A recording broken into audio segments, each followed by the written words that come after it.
Puji nama Tuhan, kita bertemu kembali di dalam Sabda Sadi. Sebelumnya, mari kita satu dalam doa. Bapa di surga, terima kasih untuk kesempatan yang indah ini. Kami akan baca dan merenungkan firman Tuhan. Urapi hamba-Mu. Di dalam nama Tuhan Yesus, haleluya, amin.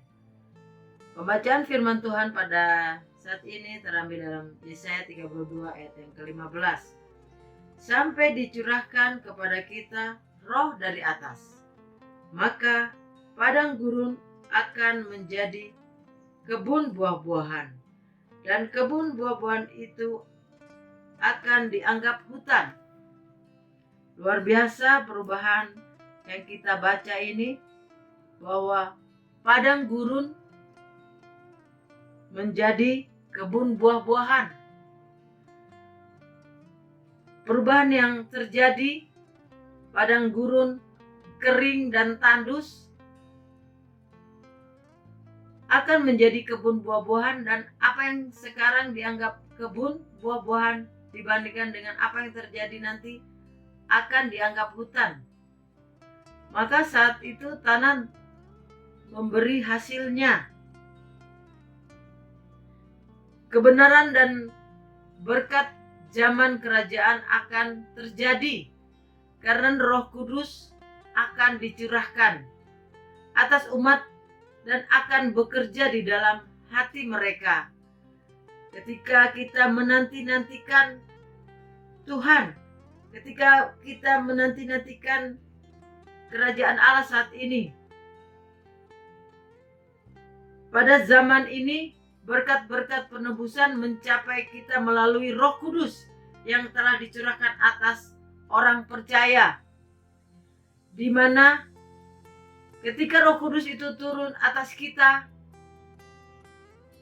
yang terjadi dalam kehidupan kita saat ini, ketika kita mengalami sakit penyakit ataupun mengalami masalah, mengalami harapan yang seolah-olah ketika menghadapi persoalan tidak ada jalan keluar. Tetapi ketika kita berharap penuh kepada Tuhan, pasti ada jalan keluar. Roh Kudus yang akan menolong kita.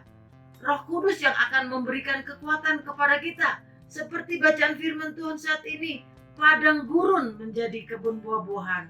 Kalau kita percaya kepada Allah Bapa di surga dan selalu bersandar penuh dan selalu mengikuti kehendaknya dan selalu membacakan firman Tuhan yang hidup ini dan menjadi kekuatan di dalam kehidupan kita, apapun masalah persoalan, ketika kita datang kepada Tuhan, padang gurun itu akan menjadi kebun buah-buahan. Dan pada zaman ini berkat-berkat penebusan mencapai kita melalui Roh Kudus yang telah dicurahkan atas orang percaya. Namun pencurahan itu hanya sebagian, karena kita masih menantikan dan mendoakan kepenuhan penebusan dan pencurahan Roh Kudus. Kalau kita mengikuti jalan-jalannya, berdoa, membaca firman Tuhan, dan bersandar penuh kepada Tuhan, maka padang gurun itu akan menjadi buah-buahan. Kita tetap percaya dan yakin bahwa Roh Kudus itu turun atas diri kita. Kita mempersiapkan diri kita seperti padang gurun itu akan menjadi buah-buahan. Begitu juga dengan kita. Terima kasih untuk renungan pada saat ini. Kita berharap penuh kepada Tuhan, menantikan pencurahan Roh Kudus atas kita. Dan kita melakukan sesuai dengan kehendak Tuhan. Apapun yang kita akan lakukan, sebelumnya kita berdoa dulu kepada Tuhan.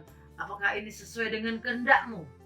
Pastikan bahwa Roh Kudus itu terus ada di dalam diri kita. Haleluya, shalom.